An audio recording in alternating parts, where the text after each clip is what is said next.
Hi hello ಎಲ್ರಿಗೂ ನಮಸ್ಕಾರ. Welcome to my channel. ಇವತ್ತಿನ ವಿಡಿಯೋದಲ್ಲಿ ಹಾಸ್ಪಿಟಲ್ ಬ್ಯಾಗ್ ಪ್ಯಾಕಿಂಗ್ ವಿಡಿಯೋನ ನಿಮ್ಮ ಜೊತೆ ಶೇರ್ ಮಾಡ್ತಾ ಇದ್ದೀನಿ. ಹಾಸ್ಪಿಟಲ್ಗೆ ಹೋಗುವಾಗ ಏನೆಲ್ಲ ವಸ್ತುಗಳನ್ನ ತಗೋಬೇಕು, ಯಾವೆಲ್ಲ ವಸ್ತುಗಳನ್ನ ತಗೊಂಡ್ರೆ ಯೂಸ್ ಆಗುತ್ತೆ, ಯಾವ ಟೈಮಲ್ಲಿ ಹಾಸ್ಪಿಟಲ್ ಬ್ಯಾಗ್ ಪ್ಯಾಕಿಂಗ್ನ ಮಾಡ್ಕೋಬೇಕು ಅನ್ನೋ ವಿಡಿಯೋನ ಶೇರ್ ಮಾಡ್ತಾ ಇದ್ದೀನಿ. ಯೂಶಲ್ ಆಗಿ ಹಾಸ್ಪಿಟಲ್ಗೆ ಬ್ಯಾಗ್ ಪ್ಯಾಕಿಂಗ್ ಮಾಡುವಾಗ 6 ಮಂತ್ಸ್ ಅಥವಾ 8 ಮಂತ್ಸಲ್ಲಿ ಬ್ಯಾಗ್ ಪ್ಯಾಕಿಂಗ್ನ ರೆಡಿ ಮಾಡ್ಕೊಳ್ಳಿ. 7 ಮಂತಲ್ಲಿ ಯೂಶಲ್ ಆಗಿ ದೊಡ್ಡವ್ರು ಕೂಡ ಹೇಳ್ತಾರೆ ಯಾವುದೇ ಹಾಸ್ಪಿಟಲ್ ಬ್ಯಾಗ್ ಪ್ಯಾಕಿಂಗ್ನ ಮಾಡಬಾರ್ದು ಅಂತ ಹೇಳಿ. ಹಾಗಾಗಿ ನೀವು ಬೆಟರ್ ಅಂದರೆ 6 ಮಂತ್ಸಲ್ಲೇ ಮಾಡ್ಕೊಳ್ಳೋದು, ಇಲ್ಲಾಂದರೆ 8 ಮಂತ್ಸಿಗೆ ಬಿದ್ದ ತಕ್ಷಣನೇ ಹಾಸ್ಪಿಟಲ್ ಬ್ಯಾಗ್ ಪ್ಯಾಕಿಂಗ್ನ ಮಾಡ್ಕೋಬೋದು. ಕೆಲವೊಬ್ಬರಿಗೆ ಯೂಶಲ್ ಆಗಿ ಗೊತ್ತಿರುತ್ತೆ ಪ್ರೀ ಮೆಚೂರ್ ಬೇಬಿ ಆಗುತ್ತೆ ಅಂತ ಡಾಕ್ಟ್ರು ಕೂಡ ಮೊದಲೇ ಹೇಳಿರ್ತಾರೆ. ಅಂಥವ್ರು 6 ಮಂತ್ಸಲ್ಲೇ ಬ್ಯಾಗ್ ಪ್ಯಾಕಿಂಗ್ನ ಮಾಡ್ಕೋಬಹುದು. ಇಲ್ಲ ನಾವು ನಾರ್ಮಲ್ ಆಗಿದ್ದೀವಿ ಅಂತ ಹೇಳೋರು 8 ಮಂತ್ಸಿಗೆ 7 ಮಂತ್ ಕಂಪ್ಲೀಟ್ ಆಗಿ 8 ಮಂತ್ಗೆ ಬಿದ್ದ ತಕ್ಷಣನೇ ಹಾಸ್ಪಿಟಲ್ ಬ್ಯಾಗ್ ಪ್ಯಾಕಿಂಗ್ನ ಮಾಡ್ಕೋಬೇಕಾಗುತ್ತೆ. ನನಗೀಗ 7 ಮಂತ್ ಕಂಪ್ಲೀಟ್ ಆಗಿ 8 ಮಂತ್ಸಲ್ಲಿ ನಡೀತಾ ಇದೆ. ಸೊ ಹಾಗಾಗಿ ನಾನು ಹಾಸ್ಪಿಟಲ್ ಬ್ಯಾಗ್ ಪ್ಯಾಕಿಂಗ್ನ ಮಾಡ್ಕೋತಾ ಇದ್ದೀನಿ. ಸೊ ನಾನು ಕೆಲವೊಂದಿಷ್ಟು ವಸ್ತುಗಳನ್ನ ಬೇಕಾಗಿರೋ ನೆಸೆಸಿಟಿ ಇರೋಂಥ ವಸ್ತುಗಳನ್ನ ಮಾತ್ರ ಬೈ ಮಾಡಿದ್ದೀನಿ. ಇನ್ನು ಉಳಿದಿರೋಂಥ ವಸ್ತುಗಳನ್ನೆಲ್ಲ ನಿಧಿದ ಏನು ಡ್ರೆಸ್ಸು ಅದೆಲ್ಲ ಇದೆನೋ ಅದನ್ನು ನಾನು ಕ್ಯಾರಿ ಮಾಡ್ತಾ ಇದ್ದೀನಿ. ನನಗೆ ಆಲ್ರೆಡಿ ಮಗಳಿರೋದ್ರಿಂದ ಕೆಲವೊಂದು ವಸ್ತುಗಳು ನನ್ನ ಹತ್ರ ಮೊದಲೇ ಇತ್ತು. ಸೊ ನನಗೆ ಏನು ನೆಸೆಸಿಟಿ ಇದೆನೋ ಅದನ್ನು ಮಾತ್ರ ನಾನು ಕೆಲವೊಂದು ವಸ್ತುಗಳನ್ನ ಬೈ ಮಾಡಿದ್ದೀನಿ. ಯೂಶಲ್ ಆಗಿ ಒಂದು ಫಸ್ಟಿನ ಮಗು ಇದ್ದರೆ ಅದೇ ಬಟ್ಟೆಗಳನ್ನ ಕ್ಯಾರಿ ಮಾಡ್ತೀವಿ. ಅದೇ ಥರ ನನ್ನ ಮಗಳು ಬಟ್ಟೆಗಳು ಕೂಡ ಇತ್ತು ಹಳೆಯದು. ಸೊ ಅದೇ ಬಟ್ಟೆಗಳನ್ನ ನಾನು ಈ ಸರಿ ಕ್ಯಾರಿ ಮಾಡ್ತಾ ಇದ್ದೀನಿ. ಫಸ್ಟಿಗೆ ಇಲ್ಲಿ ಒನ್ಸ್ ವೈಟ್ ಕಲರ್ದು ಒನ್ಸ್ ಇದೆ, ಸೊ ಅದನ್ನು ತಗೊಂಡಿದ್ದೀನಿ. ಹಾಗೆ ಇಲ್ಲಿ ಒಂದು ಅಂದರೆ ಗರ್ಲ್ ಬೇಬಿಗೆ ಹಾಕೋ ಥರದ್ದು ಒಂದು ಗ್ರೀನ್ ಕಲರ್ದು ಶರ್ಟ್ ಥರ ಇದೆ, ಅದನ್ನು ಕೂಡ ತಗೊಂಡಿದ್ದೀನಿ. ಮಗುಗೆ ಹಾಕೋದಕ್ಕೆ ಅಂತ ಹೇಳಿ ಒಂದು 5ರಿಂದ 6 ಜೊತೆ ಬಟ್ಟೆಗಳನ್ನ ತಗೊಂಡಿದ್ದೀನಿ. ಅದರಲ್ಲಿ ಕೆಲವೊಂದು ಪಿಂಕ್ ಕಲರ್ ತಗೊಂಡಿದ್ದೀನಿ, ಕೆಲವೊಂದು ಬ್ಲ್ಯಾಕ್ ಆ್ಯಂಡ್ ವೈಟ್ ಮತ್ತು ವೈಟ್ ಕಲರ್ ತಗೊಂಡಿದ್ದೀನಿ. ಬ್ಲ್ಯಾಕ್ ಆ್ಯಂಡ್ ವೈಟ್ ಅಥವಾ ವೈಟ್ ಕಲರ್ ಬೇಬಿ ಬಾಯ್ ಹುಟ್ಟಿದ್ರೆ ಸೊ ಅದಕ್ಕೆ ಹಾಕೋದಕ್ಕೆ, ಪಿಂಕ್ ಕಲರ್ ಏನಕ್ಕೆ ತಗೊಂಡಿದ್ದೀನಿ ಅಂದರೆ ಗರ್ಲ್ ಬೇಬಿ ಹುಟ್ಟಿದ್ರೆ ಸೊ ಮೊದಲಿಗೆ ಪಿಂಕ್ ಕಲರ್ ಹಾಕೋಣ ಅಂತ ಹೇಳಿಬಿಟ್ಟು ಪಿಂಕ್ ಕಲರ್ ಬಟ್ಟೆಗಳನ್ನ ನಾನು ತಗೊಂಡಿದ್ದೀನಿ. ಯೂಶಲ್ ಆಗಿ ಆಲ್ರೆಡಿ ಒಂದು ಮಗು ಇತ್ತಂದರೆ ಅದೇ ಬಟ್ಟೆನ ನಾವು ಈಸಿಯಾಗಿ ಕ್ಯಾರಿ ಮಾಡ್ಬೋದು. ಇಲ್ಲ ನಮ್ಮನೇಲಿ ಫಸ್ಟ್ ಮಗು ಹುಟ್ತಾ ಇದೆ ಅಂದಾಗ ನಾವು ಹೊಸ ಬಟ್ಟೆಗಳನ್ನ ತಗೋಬೇಕಾಗುತ್ತೆ. ಸೊ ನಮ್ಮ ಹತ್ರ ಆಲ್ರೆಡಿ ನನ್ನ ಮಗಳದೇ ಬಟ್ಟೆ ಇರೋದ್ರಿಂದ ನಾನು ಅದೇ ಬಟ್ಟೆಗಳನ್ನ ಕ್ಯಾರಿ ಮಾಡ್ತಾ ಇದ್ದೀನಿ. ನೆಕ್ಸ್ಟ್ ಒನ್ ಬಂದು ಮಸ್ಲಿನ್ ಕ್ಲಾತ್. ಇದಂತೂ ಮಸ್ಟ್ ಆ್ಯಂಡ್ ಶುಡ್, ಯಾಕಂದರೆ ಬೇಬಿ ಹುಟ್ಟಿದ ತಕ್ಷಣ ಬೇಬಿಗೆ ರ್ಯಾಪ್ ಮಾಡೋದಕ್ಕೆ ಬಟ್ಟೆನ ಕೇಳ್ತಾರೆ. ಸೊ ನೀವು ಕೆಲವೊಬ್ಬರು ಟವಲ್ ಕೊಡೋದಕ್ಕಿಂತ ಈ ಥರ ಮಸ್ಲಿನ್ ಕ್ಲಾತ್ ಕೊಡೋದ್ರಿಂದ ತುಂಬಾ ಚೆನ್ನಾಗಿರುತ್ತೆ. ಹಾಗೆ ತುಂಬಾ ಸಾಫ್ಟಾಗಿರುತ್ತೆ, ಬೇಬಿ ಕೂಡ ಯಾವುದೇ ಥರದ್ದು ಇರಿಟೇಷನ್ ಕೂಡ ಆಗೋದಿಲ್ಲ. ಹಾಗಾಗಿ ನಾನು ಒಂದೆರಡು ಮಸ್ಲಿನ್ ಕ್ಲಾತ್ನ ತೊಗೊಂಡಿದ್ದೀನಿ. ನಾವು ಬೇಬಿಗೆ ಬಟ್ಟೆಗಳನ್ನ ತರಿಸಿದಾಗ ಯಾವುದೇ ಬಟ್ಟೆ ನಾವು ತರಿಸಲಿ ಫಸ್ಟಿಗೆ ಸ್ಟಾರ್ಟಿಂಗಲ್ಲಿ ತಂದ ತಕ್ಷಣ ನಾವು ಅದನ್ನು ಡೈರೆಕ್ಟಾಗಿ ಯೂಸ್ ಮಾಡಬಾರ್ದು. ಚೆನ್ನಾಗಿ ವಾಶ್ ಮಾಡಿ ಬಿಸಿಲಿಗೆ ಒಣಗಿಸೋದ್ರಿಂದ ಬ್ಯಾಕ್ಟೀರಿಯಾಸ್ ಕೂಡ ಇರಲ್ಲ. ಸೊ ನಾನು ಇಲ್ಲಿ ಎಲ್ಲ ಕ್ಲಾತು ಕೂಡ ಬೇಬಿಗೆ ಯೂಸ್ ಮಾಡೋದಾಗಿರ್ಬೋದು, ನನಗೆ ಯೂಸ್ ಮಾಡೋದಾಗಿರ್ಬೋದು, ಎಲ್ಲ ಕ್ಲಾತ್ಸು ಕೂಡ ನಾನು ವಾಶ್ ಮಾಡಿದ್ದೀನಿ. ಹಾಗೆ ಮಿಟನ್ಸು ಮತ್ತು 2 ಕ್ಯಾಪ್ನ ತೊಗೊಂಡಿದ್ದೀನಿ. ಹಾಗೆ ಒಂದು ಸ್ವೆಟರ್ ಕೂಡ ತೊಗೊಂಡಿದ್ದೀನಿ. ನಂದು ಡೆಲಿವರಿ ಸಮ್ಮರಲ್ಲಿ ಇರೋದ್ರಿಂದ ಮೇ ಬಿ ಇದು ನೆಸೆಸಿಟಿ ಇಲ್ಲ, ಬಟ್ ಆದರೂ ಇರಲಿ ಅಂತ ಹೇಳಿ ತಗೊಂಡು ಇಟ್ಕೊತಾ ಇದ್ದೀನಿ.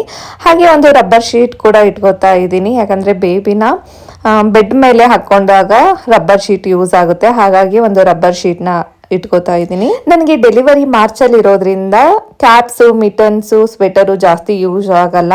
ಯಾಕಂದರೆ ಆ ಟೈಮಲ್ಲಿ ತುಂಬಾ ಸೆಕೆ ಇರುತ್ತೆ, ಮಗುಗೆ ಸ್ವೆಟರ್ ಎಲ್ಲ ಹಾಕೋದಕ್ಕೆ ಕಷ್ಟ ಆಗುತ್ತೆ. ನಾವು ವಿಂಟರ್ ಅಥವಾ ರೇನಿ ಸೀಸನ್ನಲ್ಲಿ ಮಗುಗೆ ಸ್ವೆಟರು, ಕ್ಯಾಪ್ಸು ಮತ್ತು ಮಿಟನ್ಸ್ ಎಲ್ಲ ಮಸ್ಟ್ ಆ್ಯಂಡ್ ಶುಡ್ ಇರುತ್ತೆ. ಬಟ್ ಇವಾಗ ಇರಲಿ ಅಂತ ಹೇಳ್ಬಿಟ್ಟು ತೊಗೊಂಡಿದ್ದೀನಿ. ಹಾಗೆ ಒಂದೆರಡು ಲಂಗೋಟ್ಸ್ ಕೂಡ ಇಟ್ಕೊಂಡಿದ್ದೀನಿ. ನಂತರ ಇಲ್ಲಿ ನಾನು ಒಂದು 3ರಿಂದ 4 ಪಂಚೆಗಳನ್ನ ತಗೊತಾ ಇದ್ದೀನಿ. ಇದು ಕೂಡ ಆಲ್ರೆಡಿ ನಿಧಿಗೆ ಯೂಸ್ ಮಾಡಿರೋವಂಥ ಪಂಚೆಗಳು. 3 ಪಂಚೆ ಇದೆ. ಸೊ ಕಾಟನ್ ಪಂಚೆಗಳನ್ನ ತಗೊತಾ ಇದ್ದೀನಿ. ಒಂದೆರಡು ದುಪ್ಪಟ್ಟ, ಸಾಫ್ಟಾಗಿರೋವಂಥ ದುಪ್ಪಟ್ಟನ ತಗೊತಾ ಇದ್ದೀನಿ. ನಂತರ ಒಂದು ಬೇಬಿ ನೆಸ್ಟ್ನ ತಗೊತಾ ಇದ್ದೀನಿ. ಮಗು ತುಂಬ ಚಿಕ್ಕದಿರೋದ್ರಿಂದ ಕೈಯಲ್ಲಿ ಇಟ್ಕೊಳ್ಳೋದಕ್ಕೆ ಸರಿ ಹೋಗೋದಿಲ್ಲ. ಈ ರೀತಿಯಾಗಿ ಬೇಬಿ ನೆಸ್ಟ್ನ ತಗೊಂಡ್ರೆ ತುಂಬಾ ಸೇಫ್ ಆಗಿರುತ್ತೆ. ಹಾಗಾಗಿ ಒಂದು ಬೇಬಿ ನೆಸ್ಟ್ನ ತಗೊತಾ ಇದ್ದೀನಿ. ಒಂದು ಫ್ಲಾಸ್ಕ್ ಕೂಡ ಕ್ಯಾರಿ ಮಾಡ್ತಾ ಇದ್ದೀನಿ. ನಮಗೆ ಬಿಸಿನೀರಾಗಿರ್ಬೋದು ಅಥವಾ ಟೀ, ಕಾಫಿಗೆ ನಮಗೆ ಒಂದು ಫ್ಲಾಸ್ಕ್ ಬೇಕಾಗುತ್ತೆ. ಹಾಗಾಗಿ ಫ್ಲಾಸ್ಕ್ನ ಕ್ಯಾರಿ ಮಾಡ್ತಾ ಇದ್ದೀನಿ. ಒಂದೆರಡು ಮೆಟರ್ನಿಟಿ ಗೌನ್ನ ತಗೊತಾ ಇದ್ದೀನಿ. ನಾರ್ಮಲ್ ಡೆಲಿವರಿ ಆಗುತ್ತೆ ಅನ್ನೋರಿಗೆ ಒಂದೆರಡು ಸಾಕಾಗುತ್ತೆ. ಇಲ್ಲ C ಸೆಕ್ಷನ್ ಮಾಡಿಸ್ಕೋತೀವಿ ಅನ್ನೋರು ಅಥವಾ ಮುಂಚೆನೇ ಡಾಕ್ಟರ್ ಹೇಳಿರ್ತಾರೆ ಸಿ ಸೆಕ್ಷನ್ ಆಗುತ್ತೆ ಅನ್ನೋರಿಗೆ ಒಂದು 4 to 5 ಗೌನ್ ಬೇಕಾಗುತ್ತೆ. ಹಾಗೆ ಒಂದು ಡ್ರೆಸ್ ಕೂಡ ತಗೊಂಡಿದ್ದೀನಿ, ಒಂದು ಸ್ವೆಟರ್ ಮತ್ತು ಒಂದು ಮಫ್ಲರ್ ಕೂಡ ತಗೊಂಡಿದ್ದೀನಿ ನನಗೆ ಇರಲಿ ಅಂತ ಹೇಳಿಬಿಟ್ಟು. ನಂತರ ಒಂದು ದೊಡ್ಡದಾಗಿರೋಂಥ ದುಪ್ಪಟ್ಟ ಕೂಡ ಕ್ಯಾರಿ ಮಾಡ್ತಾ ಇದ್ದೀನಿ. ಇದು ತುಂಬಾ ಸಾಫ್ಟ್ ಆಗಿದೆ. ಸೊ ಎಕ್ಸ್ಟ್ರಾ ಇರಲಿ ಏನಕ್ಕಾದ್ರೂ ನೆಸೆಸಿಟಿ ಇರುತ್ತೆ ಅಂತ ಹೇಳಿಬಿಟ್ಟು ನನಗೆ ಅಂತ ಹೇಳಿ ಈ ರೀತಿಯಾದ ಒಂದು ದುಪ್ಪಟ್ಟ ಕೂಡ ಕ್ಯಾರಿ ಮಾಡ್ತಾ ಇದ್ದೀನಿ. ಹಾಸ್ಪಿಟಲಲ್ಲಿ ಮಗುಗೆ ಫೀಡ್ ಮಾಡಿಸುವಾಗ ಅಥವಾ ಹಾಸ್ಪಿಟಲಲ್ಲಿ ವಾಕ್ ಮಾಡೋಕ್ಕೆ ಹೇಳಿದಾಗ ಸೊ ಯೂಸ್ ಆಗುತ್ತೆ ಅಂತ ಹೇಳಿಬಿಟ್ಟು ತೊಗೊಂಡಿದ್ದೀನಿ. ಹಾಗೆ ಒಂದು ಟೂತ್ ಬ್ರಷ್ ಕೂಡ ತೊಗೊಂಡಿದ್ದೀನಿ.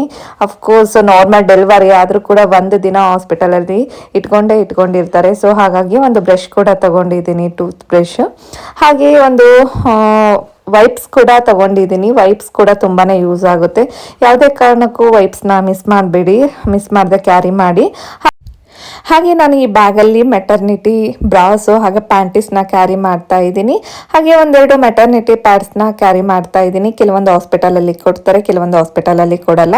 ಸೊ ಹಾಗಾಗಿ 2 ಮೆಟರ್ನಿಟಿ ಪ್ಯಾಡ್ಸ್ನ ತೊಗೊಂಡಿದ್ದೀನಿ. ಹಾಗೆ ಬ್ರೆಸ್ಟ್ ಪ್ಯಾಡ್ ಕೂಡ ತೊಗೊಂಡಿದ್ದೀನಿ. ಇದು ಕೂಡ ತುಂಬಾ ನೆಸೆಸಿಟಿ ಇರುತ್ತೆ ಸೊ ಮಗು ಆದಮೇಲೆ. ಸೊ ಹಾಗಾಗಿ ನಾನು ಬ್ರೆಸ್ಟ್ ಪ್ಯಾಡ್ ಕೂಡ ತೊಗೊಂಡಿದ್ದೀನಿ. ಒಂದು ಬ್ರೆಸ್ಟ್ ಪಂಪ್ನ ಕ್ಯಾರಿ ಮಾಡ್ತಾ ಇದ್ದೀನಿ. ಬೇಬಿ ಸರಿಯಾಗಿ ಫೀಡ್ ಮಾಡ್ತಾ ಇಲ್ಲ ಅಂದಾಗ ಅಥವಾ ನಮಗೆ ಮಿಲ್ಕ್ ಪ್ರೊಡ್ಯೂಸ್ ಜಾಸ್ತಿ ಆಗ್ತಾ ಇದೆ ಅಂತ ಅಂದಾಗ ಎಕ್ಸಸ್ ಆಫ್ ಮಿಲ್ಕ್ನ ಈಸಿಯಾಗಿ ರಿಮೂವ್ ಮಾಡ್ಬೋದು. ಹಾಗಾಗಿ ಒಂದು ಬ್ರೆಸ್ಟ್ ಪಂಪ್ನ ತಗೊತಾ ಇದ್ದೀನಿ. ನ್ಯೂ ಬೋರ್ನ್ ಬೇಬಿಗೆ ಅಂತ ಹೇಳಿಬಿಟ್ಟು ಒಂದಿಷ್ಟು ಡೈಪರ್ನ ತರಿಸಿದ್ದೀನಿ, ಅದನ್ನು ಕೂಡ ಕ್ಯಾರಿ ಮಾಡ್ತಾ ಇದ್ದೀನಿ.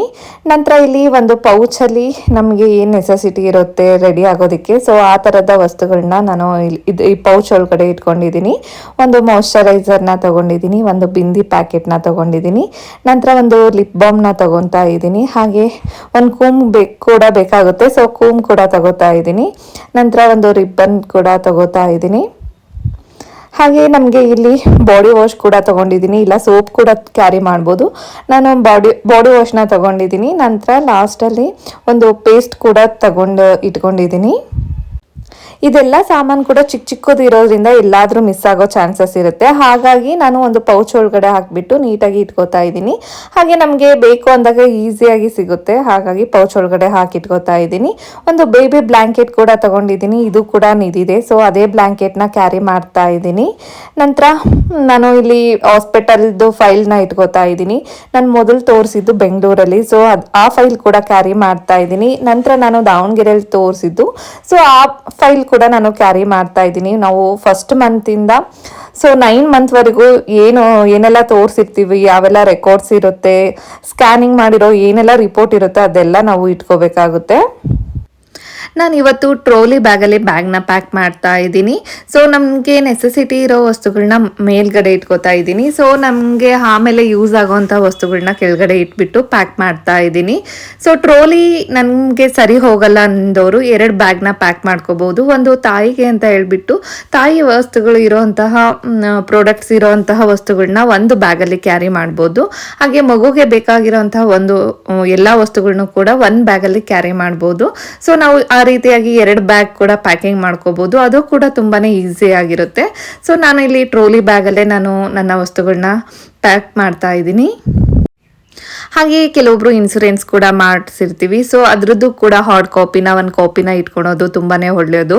ಹಾಗೆ ಹಾಸ್ಪಿಟಲಲ್ಲಿ ಎಲ್ಲ ಕಡೆ ಕೆಲವೊಂದು ಟೈಮು ಸೊ ನಮಗೆ ಗೂಗಲ್ ಪೇ ವರ್ಕ್ ಆಗಲ್ಲ, ನೆಟ್ವರ್ಕ್ ಇರಲ್ಲ, ಏನಾದರೂ ಇಶ್ಯೂ ಇರುತ್ತೆ. ಸೊ ಹಾಗಾಗಿ ಸ್ವಲ್ಪ ದುಡ್ಡು ಕೂಡ ನಾವು ಕ್ಯಾರಿ ಮಾಡೋದು ತುಂಬಾನೇ ಬೆಸ್ಟ್ ಅಂತಾನೆ ಹೇಳ್ತೀನಿ. ಕೆಲವೊಂದು ಹಾಸ್ಪಿಟಲಲ್ಲಿ ಬ್ಲ್ಯಾಂಕೆಟು ಅದೆಲ್ಲ ಕೊಡ್ತಾರೆ, ಕೆಲವೊಂದು ಹಾಸ್ಪಿಟಲಲ್ಲಿ ಕೊಡಲ್ಲ. ಸೊ ಅಂಥವರು ಬ್ಲ್ಯಾಂಕೆಟ್ ಕೂಡ ಕ್ಯಾರಿ ಮಾಡಬೇಕಾಗುತ್ತೆ. ಸೊ ತಾಯಿಗೆ ಬ್ಲ್ಯಾಂಕೆಟ್ ಕೂಡ ಅವಶ್ಯಕತೆ ಇರುತ್ತೆ, ಹಾಗಾಗಿ ಬ್ಲ್ಯಾಂಕೆಟ್ ಕೂಡ ಕ್ಯಾರಿ ಮಾಡಬೇಕಾಗುತ್ತೆ. ಹಾಸ್ಪಿಟಲ್ ಬ್ಯಾಗಲ್ಲಿ ನಾನು ಶಾಂಪೂ ಆಗಲಿ, ಬಾಡಿ ಲೋಷನ್ ಆಗಲಿ, ಬೇಬಿಗೆ ಲೋಷನ್, ಮಾಯ್ಶ್ಚರೈಸರ್ ಈ ರೀತಿ ಯಾವುದೇ ಒಂದು ಪ್ರಾಡಕ್ಟ್ಸ್ನೂ ತೊಗೊತಾ ಇಲ್ಲ. ನಿಮಗೆ ಬೇಕು ಅಂದರೆ ನೆಸೆಸಿಟಿ ಇದ್ದರೆ ಅದನ್ನು ಕೂಡ ನೀವು ಪ್ಯಾಕಿಂಗ್ ಮಾಡ್ಕೊಳ್ಳಿ. ಕೆಲವೊಂದು ಹಾಸ್ಪಿಟಲಲ್ಲಿ ಸೊ ನಮ್ಮದೇ ಆದಂತಹ ಪ್ರಾಡಕ್ಟ್ನ ಯೂಸ್ ಮಾಡಿಬಿಟ್ಟು ಬೇಬಿನ ವಾಶ್ ಮಾಡಿಕೊಡ್ತಾರೆ. ಕೆಲವೊಂದು ಹಾಸ್ಪಿಟಲಲ್ಲಿ ಅವ್ರದ್ದೇ ಆದಂತಹ ವಸ್ತು ಏನು ಬ್ರ್ಯಾಂಡ್ ಇರುತ್ತೆ ಅದೇ ಬ್ರ್ಯಾಂಡ್ನ ಹಾಕಿ ವಾಶ್ ಮಾಡಿಕೊಟ್ಟಿರ್ತಾರೆ. ಸೊ ಹಾಗಾಗಿ ನಾನು ಹಾಸ್ಪಿಟಲ್ಗೆ ಅದೇ ಯಾವುದನ್ನು ಕ್ಯಾರಿ ಮಾಡ್ತಾ ಇಲ್ಲ. ನಿಮಗೆ ನೆಸೆಸಿಟಿ ಇದೆ ಅನ್ನೋರು ಸೊ ಆ ರೀತಿಯಾಗಿ ನೀವು ಬಾಡಿ ವಾಶ್ ಆಮೇಲೆ ಬೇಬಿಗೆ ಲೋಷನ್ ಆ ರೀತಿಯಾಗಿ ನೀವು ಕ್ಯಾರಿ ಮಾಡ್ಕೋಬಹುದು. ಈ ರೀತಿಯಾಗಿ ನಾನು ಹಾಸ್ಪಿಟಲ್ ಬ್ಯಾಗ್ ಪ್ಯಾಕಿಂಗ್ನ ರೆಡಿ ಮಾಡ್ಕೋತಾ ಇದ್ದೀನಿ. ಈ ವಿಡಿಯೋ ನಿಮಗೂ ಕೂಡ ಇಷ್ಟ ಆಗಿದೆ ಅಂತ ಹೇಳ್ಬಿಟ್ಟು ನಾನು ಭಾವಿಸ್ತಾ ಇದ್ದೀನಿ. ವಿಡಿಯೋ ಇಷ್ಟ ಆದರೆ ಪ್ಲೀಸ್ ಒಂದು ಲೈಕ್ ಮಾಡಿ, ಶೇರ್ ಮಾಡಿ, ಕಾಮೆಂಟ್ ಮಾಡಿ. ಇನ್ನೂ ಯಾರೆಲ್ಲ ನನ್ನ ಚಾನಲ್ನ ಸಬ್ಸ್ಕ್ರೈಬ್ ಆಗದೆ ನೋಡ್ತಾ ಇದ್ದೀರಾ ಪ್ಲೀಸ್ ಹೋಗಿ ಸಬ್ಸ್ಕ್ರೈಬ್ ಮಾಡ್ಕೊಳ್ಳಿ. ಹಾಗೆ ಪಕ್ಕದಲ್ಲಿರುವಂಥ ಬೆಲ್ ಬಟನ್ನ ಕ್ಲಿಕ್ ಮಾಡಿ. ಬೆಲ್ ಬಟನ್ನ ಕ್ಲಿಕ್ ಮಾಡೋದ್ರಿಂದ ನನ್ನ ಎಲ್ಲ ವಿಡಿಯೋಗಳ ನೋಟಿಫಿಕೇಶನ್ ನಿಮಗೆ ಬರುತ್ತೆ. Thank you for watching.